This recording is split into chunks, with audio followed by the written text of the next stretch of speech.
What's happening, Panda Nation? Peter Von Panda here. Just picked this up. It's a Crimson Trace rig, rapid illumination angled foregrip. So you can see here that you can use this on a lot of things because it's that angled foregrip. It's permissible. I can't actually install this on anything for you per the rules around here, but I wanted to show this to you and just show you what the illumination kind of looks like. So if we open it up, ooh, get some hardware coming out the bottom here. So we get a USB-A to USB-C charging cable there, which is cool. We get, oh, it looks like here's the battery. So it uses a proprietary battery, which is not something normally I love, but in this case, to get the form factor, they've done it this way. And you can see here, we've got little connectors, but there's the USB-C charging port on there, a little rubber press-in plug that should keep it pretty waterproof. You can see the spring here, so that's how it goes in and that's how you'd remove it. And then we have a pressure trigger right here, so it looks like this will connect to the light.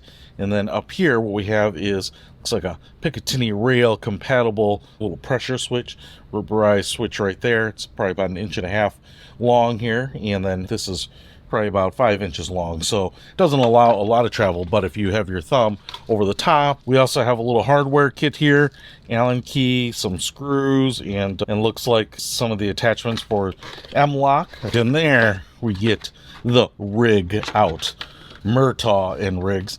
And here we go. Oh man, it's really attached here.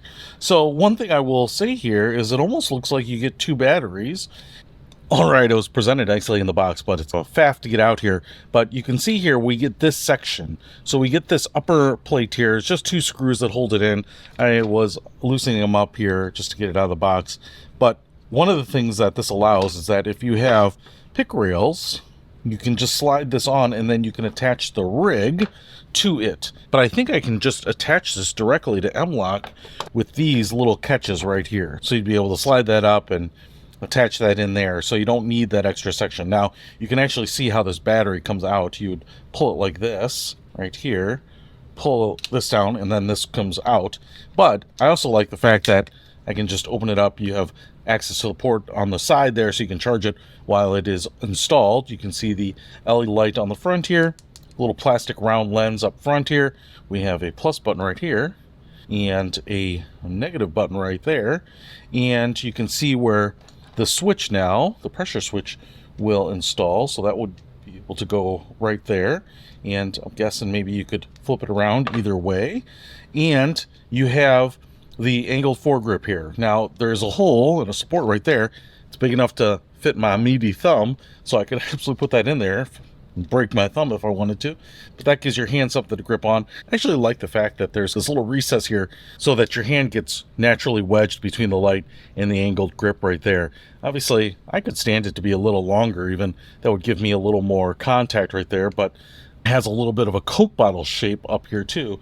So it feels nice. I can put my finger right there just like that. That's pretty cool. Now, one thing you have here is the switch. I didn't realize that. So here is the switch with obviously the pressure switch, but you get a similar piece right here, and it's cool. I think it might be ambidextrous. You can see the power button right there. So if I go ahead and push that in here and I hit this button, boom, it goes on. I'm curious if I flip this around, because maybe you're a lefty or a righty, and I hit that switch again. Oh, look at that. That is some smart engineering right there.